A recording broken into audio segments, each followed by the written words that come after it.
La Organización Mundial de la Salud siempre recuerda en estas fechas y en septiembre lo importante que es trabajar sobre el tema, concientizar sobre esta enfermedad. Nosotros queríamos hablar del tema hoy y por eso hemos invitado a Alejandra Molteni, neuróloga, especialista en el tema de Alzheimer y en neurocirugía también. ¿Cómo le va? Bienvenida. ¿Qué tal? Bueno, buenos días, gracias por la invitación. En realidad yo soy neuróloga.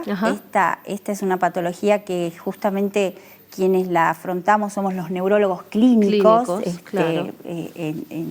en contraposición con los neurocirujanos, digamos, que ellos hacen la parte quirúrgica. Y dentro de las enfermedades de la esfera cognitiva, digamos, el Alzheimer sin duda, dentro de las demencias, sin lugar a duda es la más frecuente. Es una enfermedad que se caracteriza dentro de las enfermedades degenerativas.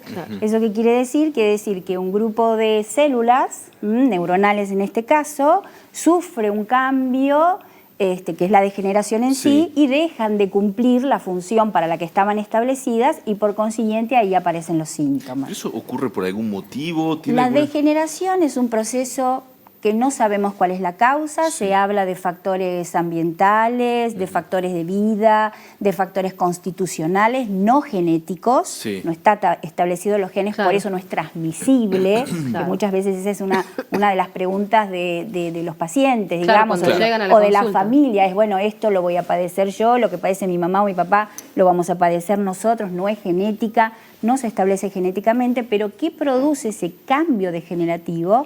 Es lo que todavía no se sabe y es sobre lo que se busca trabajar, ¿no es cierto? Porque, bueno, uno entiende que encontrando eso encontraría un poco una situación de tratamiento más optimista por ahí que lo que tenemos hasta ahora. ¿Pero cómo se trabaja entonces, teniendo en cuenta este escenario, cuando, por ejemplo, se produce un diagnóstico, ¿no? Va una familia, quizás llevando a sus padres o a los mayores de la casa, porque esto afecta principalmente a las personas mayores. Sí, es una enfermedad que afecta a las personas mayores, más frecuentemente a las mujeres que a los varones. Aparece más o menos entre los 60 y 65 años de edad y lo más común y lo que todos conocemos es el trastorno de la memoria, pero vamos a hablar de lo que es la esfera cognitiva, que es la cognición, es todo, es memoria, es lenguaje, es praxia, que son todas las actividades aprendidas, lo que hemos aprendido con la vida, desde caminar, hablar, hacer cosas, movernos en el espacio. Bueno, todas esas, el juicio, las conductas, todo eso se ve afectado. Entonces, en un primer momento quizás lo más llamativo es la memoria, pero lo llamativo además del caso es que los que suelen darse cuenta son los familiares, no es el paciente. Una de las cosas, porque notan el cambio, eso que dicen. Porque una de las cosas fundamentales es que el paciente no tiene conciencia de la enfermedad. Entonces, cuando el familiar viene y dice, mamá se deja o papá se deja la llave del gas prendida o se olvida dónde está la llave o me repite muchas veces lo mismo.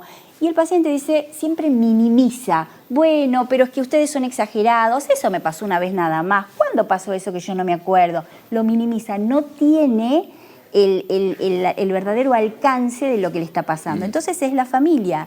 Y la verdad que en estas cosas... Pero no es que el paciente lo quiere ocultar, sino que el paciente no tiene registro. No tiene registro de que esto le pasa. O quizás al principio, en los primeros tiempos, en los inicios, por ahí se da cuenta, pero como es entre los 60 y los 65 años, muchas veces se considera que son olvidos benignos, banales. ¿Y en qué momento te das cuenta de que esto pasa a otro nivel, no? Porque es corriente o común quizá que digas, tengas algunos olvidos a determinada edad. Sí, absolutamente. Ahora, ¿en qué momento esto ya pasa a ser más preocupante? Cuando esto empieza a afectar la vida diaria del paciente, las actividades de la vida diaria. ¿Cuáles son las actividades de la vida diaria? Esto que digo, de golpe no se acuerda si puso sal o no puso sal a la comida y entonces hace la comida sin sal. Se deja la llave de la hornalla prendida y no se da cuenta. Empieza a tener conductas que no son las comunes. Una de las más comunes es la apatía. Empieza a dejar de tener interés por las cosas que le interesaron siempre. ¿Le gustaban las plantas? Ni las riega ni las mira. Leía la Gaceta todos los días, ni la mira, ni ya no le interesa. Está sentada o sentado frente a la tele horas. Y cuando yo paso y le digo, ¿qué estás viendo? No sabe lo que está viendo. Entonces, la apatía, la falta de interés por las cosas comunes suele ser, junto con el trastorno de la memoria, los primeros signos que ya empiezan a tener un disvalor en la calidad de... Claro, exactamente. ¿Y qué se le recomienda a quien detecta esto en un ser querido, una persona cercana? ¿Qué es lo que hay que hacer en ese momento? Bueno, inmediatamente la consulta, sí, porque si bien, como dijimos al principio, es una enfermedad que no tiene un tratamiento curativo, obviamente cuanto antes podamos diagnosticarla, encontrar los síntomas y diagnosticarla, lógicamente mucho mejor será la evolución a largo plazo de esos pacientes. Dos cositas, perdón que yo por ahí quiero hablar por encima de ustedes. Perfecto. Hay 3 periodos clásicos de la enfermedad, ¿sí? La forma... El periodo primario, leve, que se dice, son los 3, 4 primeros años, donde aparecen estos síntomas que no son percibidos por el paciente, pero sí por la familia, y que a veces se demoran en consultar. Pero después empiezan los trastornos de conducta. El paciente se empieza a poner como agresivo, empieza a perder interés por sí mismo, bañate, no se quiere bañar, aseate, empieza a vestirse siempre con lo mismo, tiene un ropero lleno de ropa y se pone siempre la misma camiseta y el mismo pantalón. No le importa si está sucio, él era una persona súper aseada y ahora no se baña, hay que insistirle para que se bañe. Esa ya estaríamos entrando como en una segunda etapa. No duermen bien, a partir de la tarde o noche se empiezan como a confundir, a desorientar, piden irse a su casa cuando están en su casa y es como que su casa fuera la casa de su infancia. La que recuerdan en algún momento. ¿Sí? Entonces se quieren ir, piden que lo lleven a su casa, no duermen a la noche, deambulan durante la noche. Bueno, y el tercer periodo, digamos, que ya es la etapa más agresiva de la enfermedad, cuando ya el paciente ha olvidado cómo se habla, tiene trastornos en el lenguaje, ha olvidado cómo vestirse, y hay que ayudarlo, asistirlo en todo. Todo ¿no? esto es tristísimo, ¿no? Para la familia, aparte,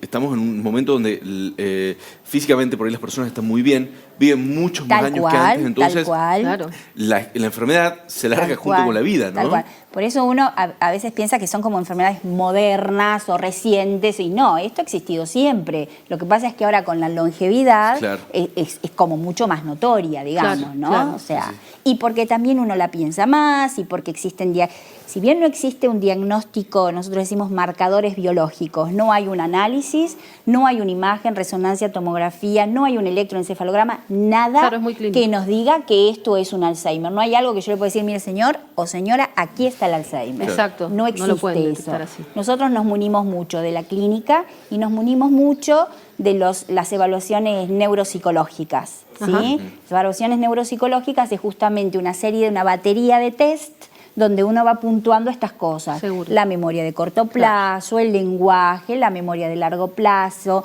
las capacidades que tiene para relacionar colores con figuras, o sea, una serie de test que nos van diciendo en qué aspecto está el deterioro del paciente. Y recién, bueno, le consultábamos esto de la familia, el que acompaña, el que ayuda, porque es central. Fundamental. Es un rol fundamental, como dice usted, ¿no? Fundamental es el sostén.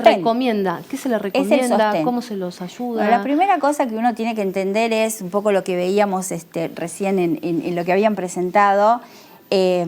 Primero, la familia pasa por un periodo de shock, porque, bueno, hablar de Alzheimer, uno entiende que está hablando de algo a muy largo tiempo. Todas las enfermedades que marcan un quiebre realmente en lo que era la vida y lo que va a ser a partir de ahora. Exactamente. Entonces, primero es un shock para la familia. Segundo, enseñarles que esto hay que acompañarlo con profundo amor y paciencia. No hay otra forma. Si no hay amor y paciencia, es muy difícil.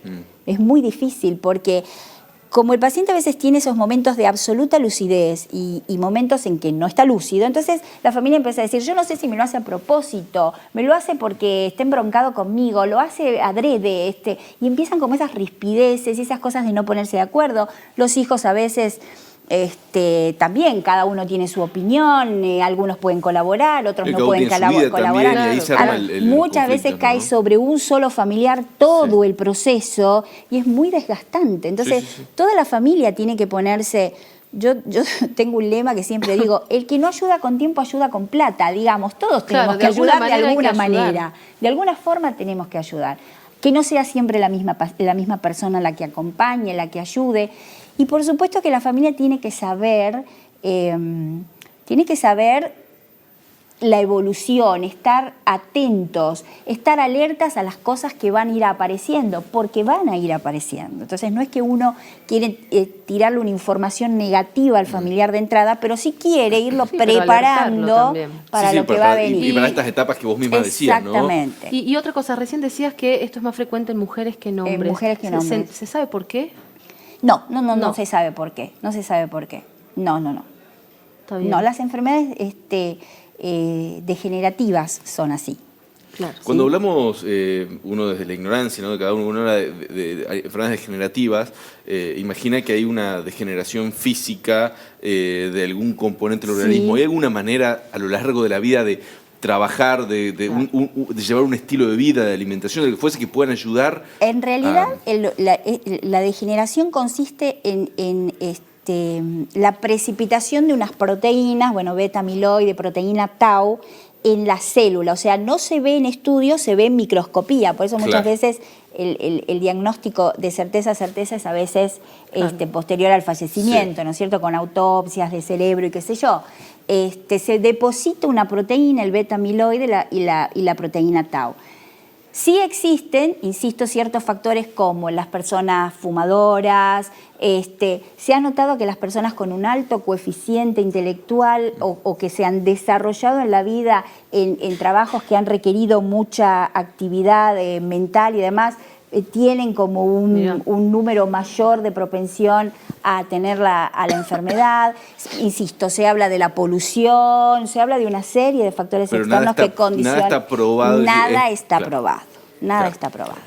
¿Y qué es lo que ven ustedes en la clínica con respecto a la cantidad de consultas que se reciben? Por lo menos acá en Tucumán, ¿no? Es una enfermedad que cómo ha ido... Los pacientes las personas han empezado, yo lo que sí noto es que el tucumano ha empezado a tener como más conciencia de que la salud neurológica también es parte de la salud, ¿sí? O sea que en neurología hay que prevenir y demás. Hay que trabajar mucho sobre los factores de riesgo.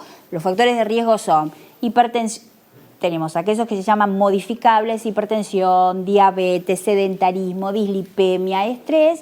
Los no modificables, la edad, el sexo, eso no lo podemos modificar, ¿no es cierto? Dentro de los modificables hay que trabajar porque sí también hay una relación entre evolutividad mucho más agresiva en aquellos pacientes que tienen mayor cantidad de factores de riesgo o factores de riesgo menos controlados. Bien, perfecto. Bueno, es un buen dato, ¿no? Para tener en cuenta. Bueno, muchísimas gracias por venir. Por favor. Muchísimas gracias. Por consultas, por último, ¿no? La gente quizás está viendo el programa y quiere acercarse, ¿a dónde puede hacerlo? Nosotros, bueno, yo formo parte del servicio de neurología, estoy a cargo del servicio de neurología del Hospital Padilla. Nosotros en el hospital, si bien el perfil del hospital por ahí es más urgencista, pero tenemos consultorios externos todos los días, mañana y tarde, donde vemos pacientes con vamos a llamarlo trastornos cognitivos de todas sus formas.